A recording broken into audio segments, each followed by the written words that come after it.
sabi ng condolence sa pamilya, and dumating din yung officers ng CHED as well as yung PSC, Philippine Sports Commission, and the Undersecretary po ng DepEd.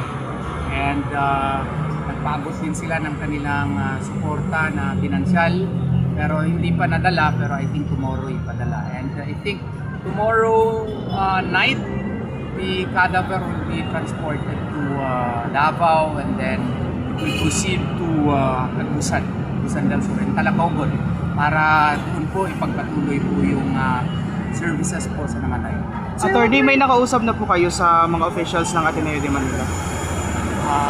Si Jimmy ang mag-answer niyan, parang wala pa eh. Wala pa. Ang nakausap po namin kanina, we had a coordinated meeting with CIDG and the NBI. I think they are conducting a parallel investigation. So may magkakaiba sila ng parang investigahan. So we do hope for a smooth investigation kasi ang mahirap kuminsan kapag parallel, minsan iba yung final. So we're hoping they are able to coordinate well. As far as the Ateneo is concerned, wala pa po. Except I was able to talk to an old friend, sila Coach Sandy. But none yet from the others. When po expected ilabas yung autopsy report? Meron na po ba sila binibigay na possible date? Wala pa. No? Yung message lang namin doon sa NBI as well as CIDG, we already intimated to them that as much as possible, they would coordinate with the lawyers of the victims, and that means us. And we would like to inform you that we will be writing a formal letter to the Department of Justice requesting for the issuance of an ILDO. No? Wala pong personalan ito against Coach Tapatwin, no?